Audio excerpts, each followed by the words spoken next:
Olá, muito boa noite. Está no ar mais um Papo Reto com Roberta Dietrich. Esse mês de março, nós estamos trazendo aqui no nosso espaço na TV Oceano grandes mulheres. Mulheres que eu admiro, mulheres que eu quero que inspire você aí do outro lado da telinha. É uma grande oportunidade de a gente fazer boas reflexões e, mais do que isso, contar boas histórias. E, gente, a minha convidada de hoje é uma pessoa muito especial. Apesar de eu a conhecer muito pouco tempo, a gente tem uma convivência recente, mas foi muito profunda e foi um encontro de almas, que eu digo assim, né? Porque ela interferiu muito positivamente na minha vida pessoal, na minha vida profissional, e eu quis muito dividi-la com vocês aí de casa. Eu estou falando de ninguém mais, ninguém menos do que Mônica Godoy. Ela que é psicanalista, analista ambiental e também membro do Instituto IACAN. Mas essa apresentação não diz nada sobre essa mulher que é uma fonte de inspiração, de fortaleza e de conhecimento. Acho que te apresentei à altura, Mônica. Boa noite, obrigada por aceitar o meu convite. Ai, Roberta, eu que agradeço, me sentindo assim, uxe, e agora? Como que faz jus a tudo isso, né? Vamos lá, vamos conversar. O que eu Mônica tem conversar, então estou adorando estar aqui. em casa, papo reto. Ela tem esse sotaque deliciosinho e ela tá nesse sistema aqui online, até porque ela tá falando lá de Belo Horizonte, lá de Minas Gerais, com esse sotaque delicioso, ai. E é com essa é com essa delicadeza e com esse papo, esse sotaque delicioso que a gente vai conversar um pouquinho. Mônica, eu queria primeiro dizer que publicamente aqui a felicidade que foi ter você cruzando o meu caminho em 2020, que foi por conta da pandemia que a gente se encontrou, né, em função de demandas profissionais. A gente foi apresentada pelo Miguel, que também já teve aqui nesse nosso estúdio, já teve aqui no nosso programa dividindo esse olhar lindo que ele tem sobre a vida e sobre o mundo. E aí a Mônica entra para uma questão de um trabalho profissional, a gente cria uma ação e atende um cliente em comum, e a partir daí a gente começa a ter uma relação pessoal. Eu começo a fazer terapia com a Mônica, né? Fiz terapia online também, me adaptando a esses novos tempos, e ela realmente traz profundas reflexões. E aí, esse convite de te dividir com a minha audiência é para a gente começar fazendo uma reflexão do papel da mulher, né? Quem é esse ser feminino na linha do tempo da humanidade e principalmente do ponto de vista desta linha do tempo presente, do que a gente vive hoje, com pandemia, com mudanças. Faz essa análise para a gente, Mônica, por gentileza. Pois bem, essa é uma questão muito desafiadora, né, Roberta? Porque, olha bem, se a gente fala, primeiro eu queria convidar nós todos a gente pensar numa questão de gênero, homem e mulher, mas também numa questão de estrutura. Então, o feminino em todas as estruturas, nos homens e nas mulheres, tá? Então, nós vamos estar aqui hoje conversando sobre a mulher, gênero, mulher, mas também sobre o feminino dos homens e o feminino das mulheres. Que nesse sentido eu acho que a gente consegue abrir a conversa e ela vai para muitos lugares importantes aí, né? Outra coisa, então, primeira coisa é isso, a mulher sobre esse prisma. Segunda coisa, você diz assim: "Vamos pensar na linha do tempo". Você sabe que uma das coisas que nós vamos ter que repensar é a linha, porque o tempo hoje, ele não cabe mais na linha, né. Então vamos retomar por aí, porque eu acho que isso nos dá uma colher e tanto para a gente poder mexer no nosso caldeirão. Foi-se o tempo aonde o tempo era contado pelo passar cronológico dos anos, dos meses, dos dias, e que demorava muito tempo para haver uma mudança. Então as mulheres, lá nos primórdios, lá na caverna, né, se a gente for pensar no sentido, bom, eu sou analista ambiental, então eu vou pensar na relação com o meio ambiente, com o entorno, com os hábitos alimentares, com os hábitos da família, enfim. Então, lá nos primórdios, a mulher cuidava, a princípio, da prole e de alimentar a prole, né? De cuidar de doença, de cuidar de segurança ali. Então, a princípio, os homens iam para caçar longe e as mulheres ficavam ali na caverna ou ali na em volta do fogo, na horda ali, e cuidavam da agricultura. Quando a agricultura começou, elas plantavam, colhiam, cozinhavam, porque ficavam ali cuidando da prole. Demorou muito tempo para essa história mudar, e em muitos lugares nem mudou. Algumas comunidades que vivem ainda de uma forma mais atávica, mas como nossos ancestrais, o negócio continua o mesmo. Então, à mulher era dada a função do matrimônio. O que significa matrimônio? Matermônio. Isso vem lá dos gregos e latins, dos romanos. Matermônio é mundo da mãe, assim como patrimônio, mundo do pai. Então, a função da mulher, enquanto membro de um coletivo, ela estava muito ligada à questão da maternagem, né? Da maternidade, não só na questão da concepção, mas dessa maternagem, do cuidado. Passou muito tempo, a história andou, andou, andou, andou, e a gente chega agora. O que está acontecendo nos dias de hoje? A maternagem, o matrimônio, continua sendo responsabilidade das mulheres na maioria das situações. A questão é que o Ouve, patrimônio passou a Mônica? ser. Você me ouve? Desculpa eu te interromper, mas só fazendo um adendo, e aí nos despindo da questão religiosa, bíblica, não passa nem perto disso, mas assim, algumas pessoas podem se questionar e até querendo defender esse viés, por que que desde os primórdios a mulher fica em casa e o homem vai para, né, para caça, vai para o ambiente e a mulher fica.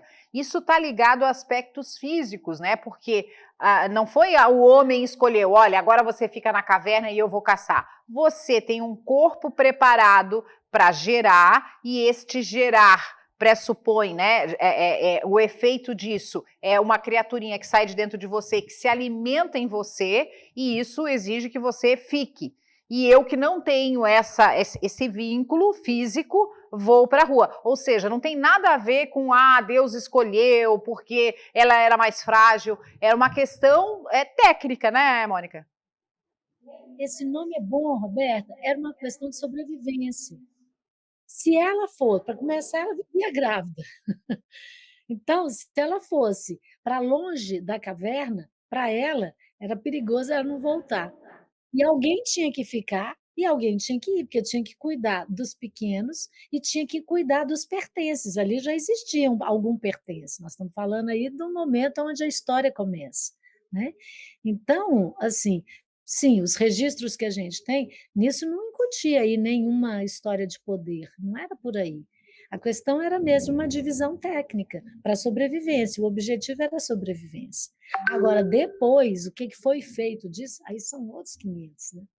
Aí são outros 500. Aonde a dominação vem, aonde esse lugar de ficar passa a ser um lugar menos, e o lugar de ir passa a ser um lugar mais, porque no começo não era por aí, era sobrevivência. Nem sei se elas achavam que era ruim ou bom ficar. Eu tenho a impressão que era até melhor ficar, corria menos risco e era menos sofrido. E a questão, né, da sobrevivência estava aí na cena, né? Agora, depois isso vira uma complicação.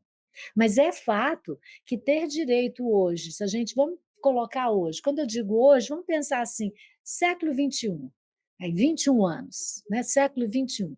Mas desde os anos 80, né? Então vamos pensar assim, uns 30, 40 anos aí, dos anos 70, 80 para cá, as coisas começam a mudar de um modo muito acelerado.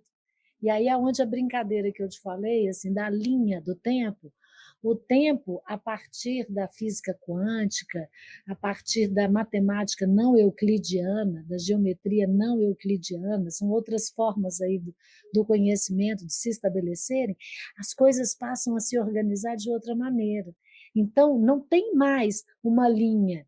Está tudo junto e misturado, o passado, o presente e o futuro se embolam aí, né? A física quântica vem dizer isso para a gente, de um modo muito científico, também não é nada de uma coisa mística, de uma energia, não, é físico, física, no caso, né? Então, vamos dizer, nos últimos 20 anos, as coisas mudaram muito.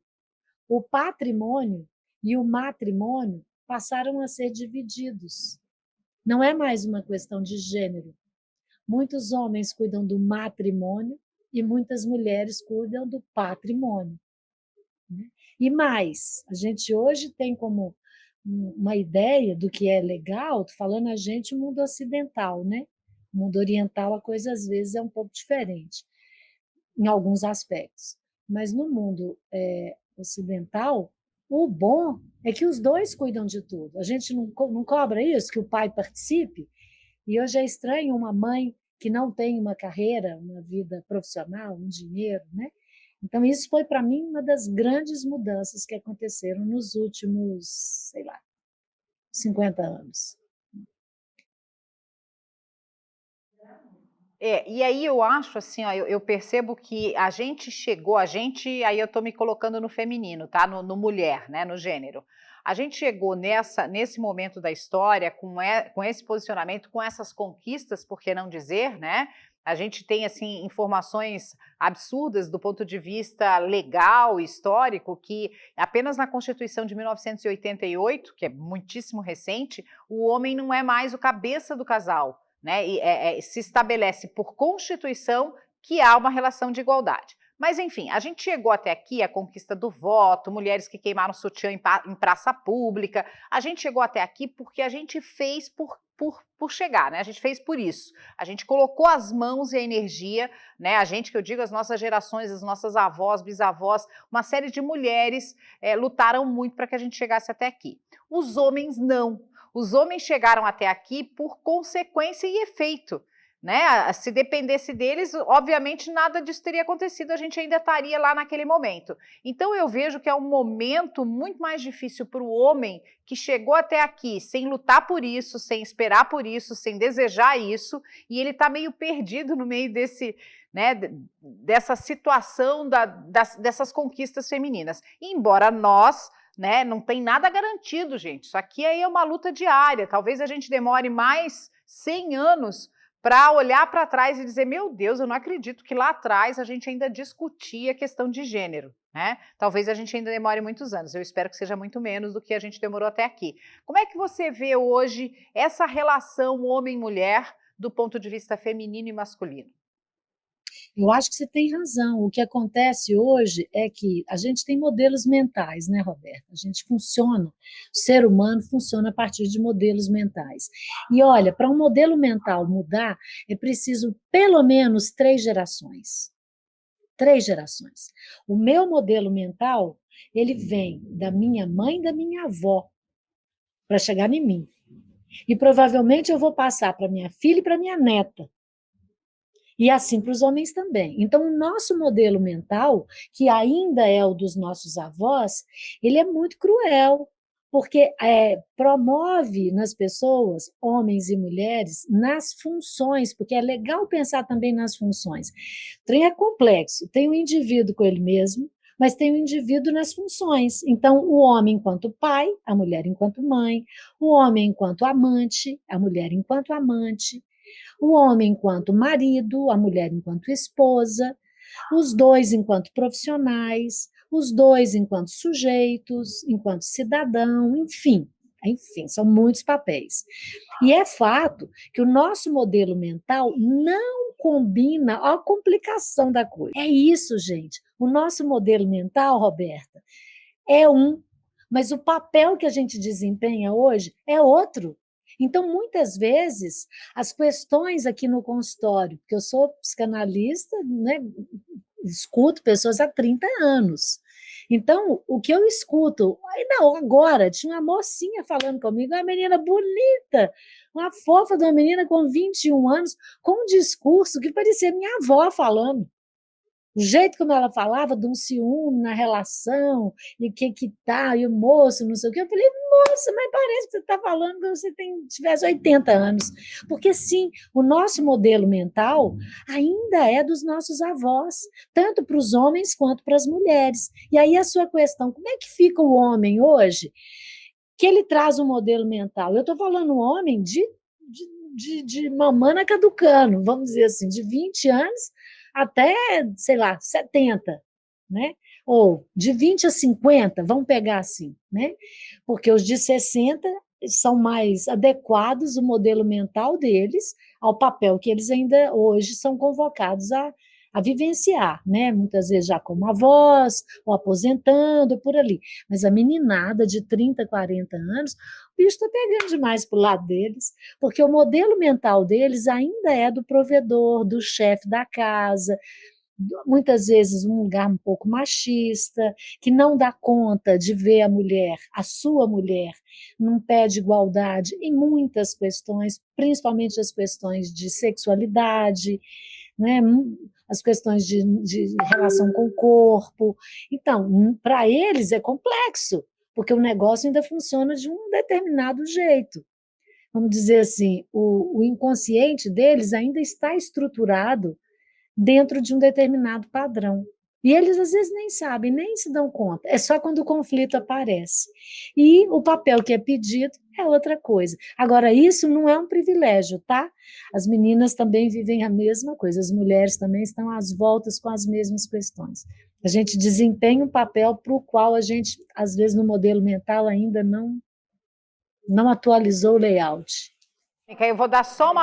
Eu vou dar uma parada para o intervalo, 30 segundinhos, e a gente já volta. E eu quero no próximo bloco, depois desse chacoalhão sobre papel de homens e mulheres, eu quero entrar numa questão mais delicada, que é a questão do luto. Nós estamos vivendo uma situação surreal em relação ao Covid-19, pessoas muito próximas estão se despedindo, estão indo embora, né, estão morrendo em função dessa doença. A perda, o luto está próximo de todos nós e a gente não está sabendo muito como lidar com isso. Aliás, nunca ninguém é preparado para essa situação. A gente vai falar disso no próximo bloco. Não sai daí não, Mônica, fica conectada.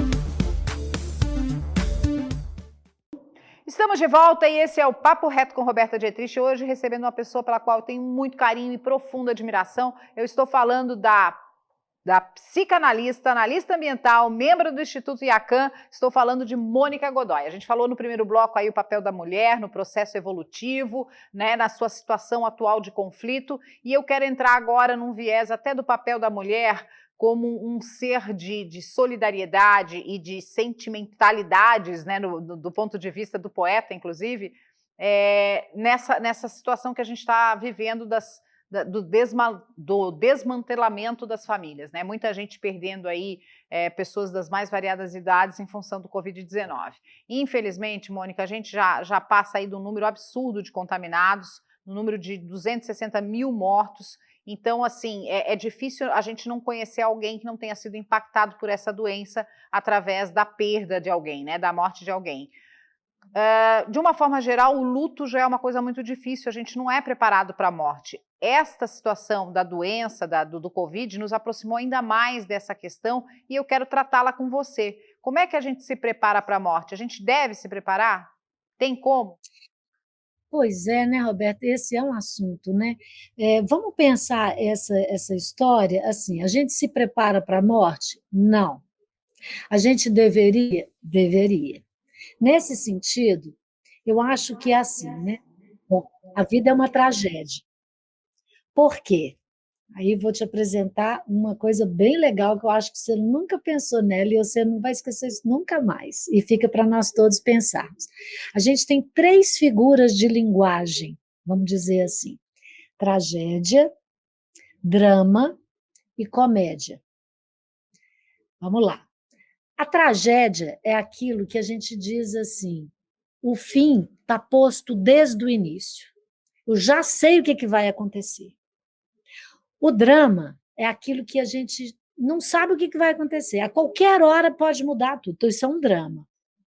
E a comédia é a gente rir daquilo que não tem jeito de evitar. Então, vamos lá. A gente nasce de modo trágico, concorda? Porque o fim está posto desde o começo. Qual que é o fim? Eu sei que eu vou morrer. Como diz lá o filósofo, o ser humano, o homem é o único animal que morre, porque é o único que sabe. Os outros não sabem. Então, bom, eu sei que eu vou morrer. E não só eu vou morrer, mas tudo vai morrer. As plantas, os animais, a história, o carro, o telefone, a roupa, tudo vai morrer. Tudo vai ficar obsoleto, tudo vai ficar velho, tudo vai cair. Então, essa tragédia, ela está posta desde o início. Só que a gente não consegue sair do drama, que é o que eu vou fazer com isso que eu já sei? Então a gente vive a vida de modo dramático, como se esta tragédia que está anunciada pudesse ser evitada. É muito difícil a gente conseguir chegar nesse lugar da comédia, porque comédia não é gracinha, não é fazer piada. Isso não é isso que eu estou falando. Não é essa comédia. A comédia é aquilo que a gente, com a gente mesmo, consegue dar uma volta a mais e fala assim, é isso. Né? Então, o que é que nós estamos vivendo? Que momento é esse, onde esse luto, que você falou muito bem, assim, onde que esse luto se inscreve? Então, vamos pensar isso. Não é um luto, o momento ele é pungente por várias razões. Primeiro, não é um luto pessoal só, ele é um luto pessoal também, mas ele, antes de mais nada, antes de qualquer coisa, ele é um luto coletivo, ele é um luto comunitário, ele é um luto global. O que está acontecendo, Roberta? Muita gente tem falado disso e eu engrosso essa fila. Nossa era, que chamava mundo pós-moderno, porque até a época da guerra, até 1945, 1944, 45, o mundo era chamado de mundo moderno. Depois dessa época da guerra até agora, o mundo foi chamado de mundo pós-moderno, a era pós-moderna. Estamos, neste exato momento, num tempo de morte da nossa era. E esse é o primeiro enorme luto que a gente tem que viver, que nós estamos vivendo. É a morte de um mundo tal qual o conhecíamos. O que vai vir daqui para diante, que nome vai ter, a gente ainda não sabe, nós estamos nessa travessia. E aí, trazendo essa questão, então, é um luto de um tempo. Para começar, igual você nos anunciou aqui hoje, no começo da nossa conversa, acabaram as distâncias. Ó, eu estou aqui pertinho de você e nós estamos longe. Então, o tempo é outro, o espaço é outro, as funções são outras, né? O corpo passa a ter um outro estatuto. Eu, como psicanalista, eu atendo hoje 50 pessoas virtual. Como é que podia um trem desse, a gente pensar isso há 3 anos atrás? Se me perguntasse em 2019 sobre isso, eu ia te falar, você está doida? Manda prender essa pessoa, porque esse trem não funciona, não. E olha aqui, está acontecendo. Então, morre o corpo de um determinado jeito, de uma determinada forma, claro, morre uma época, morre um jeito das coisas funcionarem. Outra coisa está sendo engendrada, e aí a gente volta, sem sair, da questão do feminino, das mulheres. Normalmente, as mulheres têm mais facilidade para lidar com as mudanças do que os homens. Para começar, a gente vive uma mudança todo mês no corpo, né? Assim, nas luas, não só no próprio corpo, como no corpo de quem está perto da gente. A relação que a gente tem com as pessoas e vamos dizer, as falhas, as faltas, os buracos que se apresentam na vida das pessoas, né, dos filhos, dos maridos, das mães, das irmãs, é muito maior a nossa percepção do que a percepção dos homens. Então, de um certo sentido, o luto para as mulheres, ele é melhor vivido. Não que ele seja mais fácil, porque, gente, aqui, luto é difícil demais, Roberto. Tem jeito, não. Tem jeito de se preparar? Não. Não tem jeito. Se for preparar, até brinca, abre o ouvido assim, parar antes, não tem jeito. Não tem jeito. Vai morrer, vai cair, vai acabar. Não tem jeito. Eu posso fazer menos drama e levar isso para um outro lugar, já que é inevitável. Esse lugar que seria talvez um lugar da comédia, que não é uma gracinha, mas que é uma leitura disso, né. Então as mulheres, nesse nosso tempo, estão sendo desafiadas no talo, porque é muita coisa morrendo. Morre a escola do filho, pelo menos por hora, morre o trabalho aonde ela tinha liberdade de ser quem ela era, porque aí eu vou para o trabalho, largo tudo em casa, não, ela está ali. Morre, às vezes, as tarefas domésticas da maneira como elas eram desempenhadas, porque está tudo hoje de perna para o ar, de um outro jeito. É uma reinvenção que nós estamos tendo que fazer. E aí, homens e mulheres, mas as mulheres eu acho que uma carga mais pesada em relação a isso. E claro, esse luto pessoal, familiar, dos adoecimentos e das mortes nas famílias. Isso é uma coisa, é avassalador isso. E lidar com isso de um modo a fazer um trabalho de luto, uma coisa cabulosa. Um outro jeito da gente pensar isso se a gente não elabora um luto, ele vira uma melancolia. Em psicanálise, a gente tem uma distinção bem preciosa entre luto e melancolia. E isso talvez responda a sua questão também de como trabalhar isso. Esse luto, seja ele privado ou público, de uma questão, assim, pessoal, familiar, ou de amigos, ou de uma questão mais, simbólica, né, mais subjetiva ou mais objetiva, né, uma questão, assim, a morte de um tempo, como a gente está dizendo, ele precisa de ser elaborado, esse luto, senão vira melancolia. Sabe o que que é melancolia? Aquele trem daquela pessoa triste, sabe, que você olha e fala assim: "Gente, fulano de tal tem uma tristeza no olhar", ou pior, uma amargura. A pessoa fica amarga, fica assim, sem esperança, sem propósito, sem objetivo, e uma coisa desanimada. Então, esse lugar que a gente chama de melancolia, é certamente o lugar de um luto não vivido, não curado. Não foi vivido, não foi curado, né. Faz Uma, sentido isso para você? nossa, total, total. E eu estou aqui pensando, me colocando no lugar das centenas de pessoas que vão estar nos assistindo e que perderam um pai, uma mãe, um esposo, um filho, né? E que devem estar já nesse lugar de melancolia.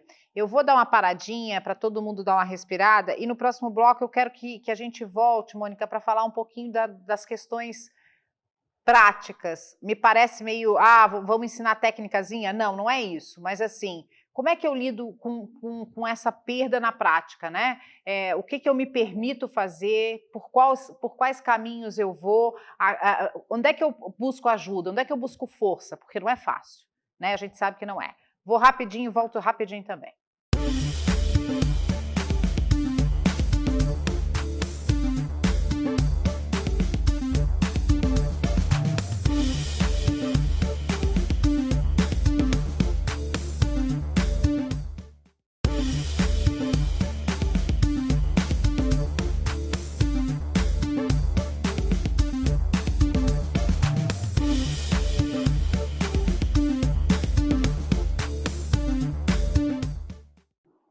Estamos de volta e esse é o Papo Reto de hoje com uma super convidada direto de Minas Gerais, ela que é pra lá de boa, de querida, uai, e ela é psicanalista, ela é analista ambiental, é membro do Instituto IACAN. Eu estou falando de Mônica Godoy. Mônica, a gente falou da questão do posicionamento da mulher, da importância da mulher nesse processo de reconstrução, às vezes, de uma família, né, despedaçada pelas perdas, da vivência do luto, e eu prometi para nossa audiência que nesse último bloco a gente ia falar um pouquinho de questões práticas. Parece meio que a gente vai ensinar receitinha de bolo. Não é isso, mas tem muita gente perdida nesse momento nos ouvindo, né, que perdida literalmente, não sei para onde ir, não sei aonde eu me agarro, o que eu busco para sobreviver a essa dor que está latente. E eu brinco assim, né? A história da comédia lá, eu brinco é maneira de dizer. Mas assim, eu perdi, não foi para a Covid, há muitos anos atrás eu perdi meu pai, que foi uma perda muito impactante na minha vida, e quando alguém muito próximo a mim perde alguém, eu sei que não consola, mas eu digo assim, ó, olha, eu não posso mentir para você e dizer que vai passar, e é claro, é a minha experiência, né? Porque não passa, a gente convive, né? A gente vai convivendo com a ausência, né? Vai preenchendo esse buraco com outras coisas. Isso é certo de falar para a pessoa ou eu estou terminando de enfiar a faca, Mônica? Como é que alguém que quer ajudar ajuda e como é que alguém que está vivendo isso se ajuda? Pensar essa questão do luto em 3 lugares. Primeiro, se você é a pessoa enlutada, você perdeu alguém, ou você está próximo ou encontra com alguém que é o enlutado. O luto não é seu, mas é de alguém que você está vendo, um colega, um vizinho, enfim. Ou você é a pessoa que é a perda. Então, você perdeu um emprego, você perdeu algo da sua saúde, está debilitada, ou você perdeu sei lá, um relacionamento. Então, você é a perda, vamos dizer, corporificando a perda, né? Para as 3 circunstâncias, eu acho que tem uma regra de ouro. Não é uma receita de bolo, mas é um segredo de alcova, de consultório. Não negue aquilo que você está sentindo. Não negue. Roberta, a gente tem uma dificuldade nos nossos tempos de viver o ruim. É um tempo aonde isso tem muito a ver com as redes sociais. Você já viu lá nos negócios nossos ali, no Facebook, no Instagram, sei lá onde, alguém triste? Alguém falando, ih, hoje a comida foi ruim. Alguém falando, nossa, aquele programa foi um fumo, não deu certo, não. Você já viu? Não tem, porque é só o feliz. Então, primeira coisa, não nega o sentimento ruim, a tristeza, por exemplo, o mal-estar. Não nega. Nem se você encontra com alguém, nem se você é esse alguém. Primeira coisa de todas é dizer: porra, esse negócio tá ruim pra caramba. Esse negócio tá doendo demais, esse negócio é pesado mesmo. Acolhe essa pessoa. Vamos lá, se você é a pessoa que encontra com o enlutado, acolhe. Não tem que dizer para ela que vai passar. Não é para passar. Agora é para dizer: poxa vida, tá mesmo muito difícil. Eu tô te escutando e tô te entendendo. Nossa, eu imagino como deve estar ruim para você. Só de dizer isso já dá um conforto, porque a pessoa não se sente assim, sozinha no planeta, incompreendida. Tem um colo, tem um alento. Você lembra quando a gente era pequeno, que caía, e aí alguém, pé das unhas, virava e falava assim: chora não, bobo, não doeu nada. Levanta aí, foi só um pulão, que não doeu, não doeu porque não foi você, né? É a mesma coisa. Engole o choro. Se chorar, dói mais. Não. Enquanto a pessoa está vivendo um luto, ela precisa mesmo chorar. E tem que ser, é necessário que seja esse espaço, ele tem que acontecer. Ele precisa acontecer. Então, se é você que está vivendo um luto, não nega. Ah, eu tenho que sair, eu tenho que animar. Não, não tem. Antigamente, o povo ficava de luto X tempo, né? Às vezes era um ano, às vezes eram 3 meses, em algumas comunidades é isso, 9 meses. Aí cobria os espelhos, aí vestia preto, aí não podia ter música em casa, não podia passar batom. Não é por acaso isso. São os rituais para fazer um trabalho de elaboração de um luto, né? Luto precisa de ser feito, trabalho, é um trabalho de luto. Aí eu vou ficar aqui parada que o tempo vai passar e isso vai passar. Não, eu tenho que fazer um trabalho. E a primeira parte do trabalho é não negar. E aí a gente faz no oposto. Quando uma pessoa está de luto, ou nem está de luto, volta. Quando uma pessoa perdeu alguma coisa ou alguém, o primeiro movimento, sabe qual que é? Negar. Isso não está acontecendo. Então, negar, fugir da maneira que ela puder. O segundo movimento é de aceitar. Mas nessa parte do aceitar, também é dividido em 2. A primeira parte do aceitar é aceitar numa revolta. Por que comigo? Por que eu? Isso não devia estar acontecendo, que injustiça. Então, não é bem um aceitar.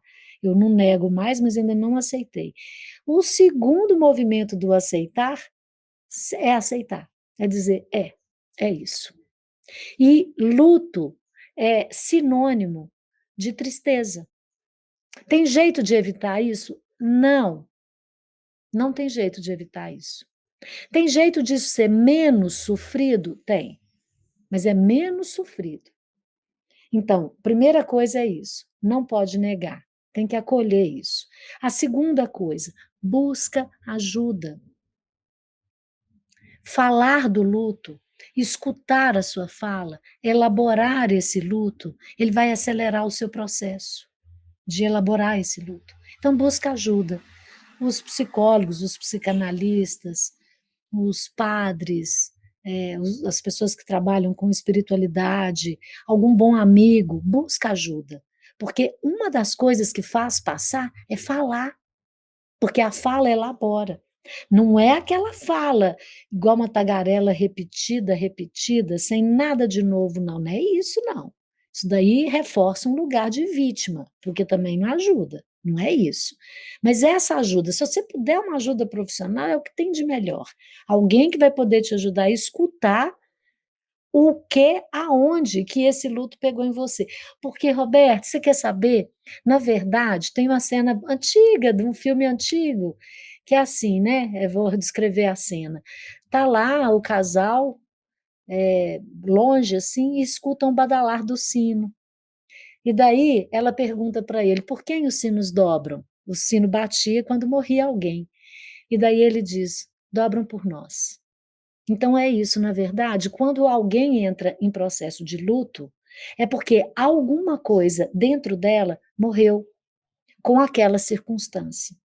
E a gente diz assim, né: "Nossa, eu perdi aquele ente querido que era tanta coisa para mim". Então, na verdade, eu perdi alguma coisa em mim. Eu perdi um amor que eu tinha nele, eu perdi um olhar que ele tinha em mim, eu perdi um lugar que aquela pessoa me dava, eu perdi um programa que eu fazia com aquela pessoa. É sempre alguma coisa em mim, né. E escutar isso, e claro, essa escuta não se faz assim, não é fácil, por isso a ideia de procurar alguém seja uma ideia boa. Você escutar o que que em você morre com esta perda, te ajuda demais. Ó, acelera o seu processo. E claro, te faz não ficar melancólico, né.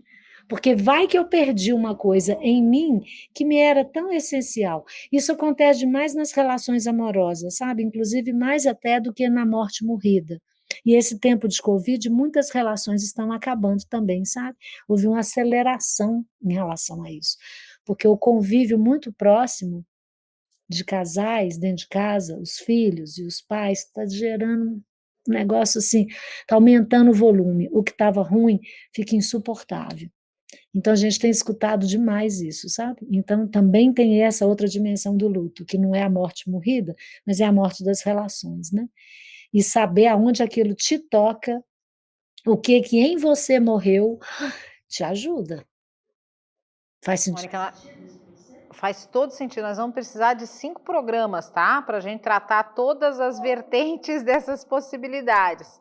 E aí, assim, ó, tá bom, aí eu passo o período de negação, eu aceito depois da revolta, mas nem todo mundo tem esse processo nesta ordem e muito menos na velocidade necessária para que ela fuja da melancolia, né? Com E, certeza. inclusive, há muitas pesquisas sobre isso a respeito do tempo necessário médio, né? Claro, alguns é lá, outros Isso, aqui, mas o tempo isso, médio. O que, que as sim. pesquisas nos mostram? Os estudiosos que olham para a alma humana dizem que tipo de reflexo o luto pode trazer e a melancolia, né? Quando esse luto não é tratado. Então, quando o sujeito fica melancólico, ele por vezes disfarça tanto que às vezes ele nem percebe, mas são pessoas amargas, são pessoas que têm muita dificuldade de se engajar em novos projetos, novas relações. É como se a vida congelasse, é como se o tempo parasse. Então as pessoas são mais lentas, são mais rígidas. Nada pode mudar nem mexer, porque é como se parasse e congelasse naquele tempo da perda. E às vezes ele nem sabe, viu? Às vezes ele nem sabe, a pessoa nem se dá conta. Então são pessoas difíceis de relacionar. Um grupo de trabalho é aquela pessoa que está sempre do contra, está sempre fora do grupo, é uma pedra no sapato. Nas relações amorosas é uma pessoa que não se entrega, por exemplo, ao amor, toda hora sabota, que vira e mexe está ali Olha só, e questão. quando a pessoa entra nesse lugar de melancolia, Hum, dificilmente, como você falou, né? Ela passa a incorporar essa amargura, essa melancolia, como parte da isso, sua personalidade, e ela fica ali, exatamente. né? Muito possivelmente ela vai Ela passar o resto fica da ali vida ali, não é? exatamente. Às vezes dura uma vida inteira. Uma pessoa melancólica é um trem difícil de tratar. Por isso que é como se fosse assim, imagina, vou criar uma figura de imagem. Imagina que você quebrou um membro, e daí você não tratou, não engessou do jeito correto. Aí ele cristalizou de um jeito ruim, ele vai doer para sempre. Para poder colocar aqui no lugar de novo, vai dar um maior trabalhão. E aí, respondendo a sua questão, voltando para a questão do luto. Quando um luto é bem trabalhado, a pessoa sai mais resiliente. Uma pessoa que elaborou melhor um luto é uma pessoa mais madura, é uma pessoa que, de alguma maneira, incorporou aquele aprendizado, aquela superação da própria estrutura. Do mesmo jeito que a pessoa melancólica incorpora, uma pessoa que elabora bem um luto também. Então, é uma pessoa mais aberta à mudança, é uma pessoa mais leve, mais esperançosa, tem menos medo de cair, sabe? Assim, vamos pensar, uma pessoa que cai, esborracha, nunca mais levanta. E uma pessoa que cai, daí um pouco levanta e segue. Essa pessoa tem menos medo de cair, né? Então é muito importante a gente saber elaborar os lutos. E esse tempo, né, Roberta, é luto para todo lado. Sim, demanda mais uns 10 programas, viu? E olhe lá. Ô, É Mônica, e muito existe um tempo médio, assim, porque de repente tem alguém nos ouvindo dizendo assim, meu Deus, já faz um ano que eu perdi tal pessoa e isso não passa. Tem outro dizendo, meu Deus, faz uma semana que eu perdi, isso vai durar quanto tempo? Existe um olha, tempo médio? Existe existe, uma coisa existe, aceitável, né, digamos existe, assim? existe sim. Existem algumas pesquisas que falam assim, claro, né, gente? Se você trabalha, isso passa mais rápido. Se você não trabalha, isso demora mais. Então, corre para trabalhar. Mas é mais ou menos de 9 meses a 2 anos. Antes de 9 meses, você está no lucro, porque é um tempo de uma gestação mesmo, né? É um tempo onde elaborou, fez, saiu, um inventário, estou falando em luto de morte morrida. Teve um inventário, desocupou as coisas, doou as coisas, encaminhou. Então, a vida segue, 9 meses, um ano, por ali. E quando demora muito, 2 anos. Já passou o primeiro Natal, o primeiro aniversário, esses eventos sociais que às vezes trazem tanto, né? A presença da pessoa. Nós estamos falando de morte morrida. Agora, de relacionamento amoroso, ixi, aí pode demorar mais, viu, Roberto? Ou menos. Tem gente que com 2, 3 meses já conseguiu partir para outra, mas tem gente que 10 anos ainda está ali agarrada. E é E bom tu também falar de novo. dessa história, e é bom tu falar dessa história do partir para outra, porque o partir para outra não quer dizer que você emendou outro relacionamento, então você está curado do anterior. Não, Porque às vezes você não, parte para outra justamente porque você não está curado. exatamente. Exatamente. Aí você vai trocar 6 por meia dúzia, não funciona. Porque às vezes você parte para um outro relacionamento, mas nesse lugar da melancolia. Então, você vai entrar naquela outra relação trazendo tudo da anterior. O mal-estar, as desconfianças, o lixo todo. Porque você sabe que lixo é um assunto que eu adoro, né? Vamos combinar que você Adoro. volta? Você volta, Ah, eu vou promete para mim. demais, Né? Vamos promete falar mais. só de relacionamento, gente. Quanta gente que está enfrentando divórcio, separação, né, brigas, Pois é, crises e não sabe olha aqui, lidar. essa outra beiradinha que a gente pode arrematar, né? Quando você tem novos projetos, por exemplo, eu lá sou membro do Instituto IACAN. O Instituto IACAN nasceu em plena pandemia, que é um jeito de levar fartura e abundância por onde a gente passa. Então, novos projetos te ajudam demais a elaborar o luto. Se juntar com gente legal, fazer coisas legais, vai lá no Instagram, vocês vão ver que tem de coisa legal. E aí, outra coisa, encontrar pessoas também isso ajuda muito no luto. Encontrar pessoas que estejam precisando de você. Porque, o Roberto, o processo de luto, bom, a melancolia é uma coisa absolutamente autocentrada, completamente egoísta. O sujeito só vê a ele mesmo. E o luto é esse movimento para dentro, mas ele permite também um para fora. Então, encontrar gente legal, fazer bons projetos, se envolver com pessoas que estejam precisando de você, precisando. Tem nada mais que te sana. sabe, curativo, do que você ajudar os outros. Esse trem está lá na Bíblia, não é à toa, em todas as religiões, em todas as filosofias, todas. Você fazer bem ao próximo não é bom para o outro, não é bom para você, antes de mais nada, porque te resgata. E esse movimento do luto, quando você sai da sua dor, ainda mais nesse tempo que tem luto para todo lado, e encontra a dor do outro, de alguma maneira isso te dá um refresco, um alento. Então essa também é uma ótima dica. Vai atrás de algum projeto legal, se engaja nele, isso vai ajudar também. Como é que as pessoas te acham? Primeiro, como é que elas vão entender o que que é o Instituto Então, Iacan? ó, Iacan, como é que se escreve? então, eu sou Mônica Godoy com Y Fonseca, lá no Instagram você me acha. E lá eu digo que eu faço parte do Instituto Iacan, que é escrito com Y, A, K, A e tio. Iacan, e lá no Instagram não tem o tio. Iacan quer dizer rio. E a gente, um jeito bonito de pensar o luto é isso, né, Roberta? Tudo é rio, né? Tudo é passagem em direção ao mar. Olha que ideia bonita, né? Menina do Vai céu, lá. a gente tem que se encontrar mais vezes. Amo Ah, você, Roberta, viu? também acho. Idem, idem. Amo você. Isso nos Muito, muito. ajuda, né? Isso nos ajuda a elaborar os lutos, né? E esse tempo a gente não pode ficar sozinho, gente. É um isolamento Mônica, social, pode ser um muito, isolamento afetivo. muito obrigada. Tá bom, querida, eu te agradeço Beijos, também. beijos. É, Pessoal de casa, falei hoje com Mônica Godoy, ela que é psicanalista, analista ambiental, membro do Instituto Iacan. Acha essa moça lá no Instagram, por favor, Mônica Godoy Fonseca. E Iacan é Y-A-K-A. Acha lá, divide um pouquinho dessa visão, absorve um pouquinho dessa fonte de energia, de reflexão. A gente vai ser um ser humano melhor quando a gente for mais Mônica na vida, tá bom? Beijo no seu coração. Beijo no seu coração também, viu? Pessoal de casa, obrigada. Até a próxima.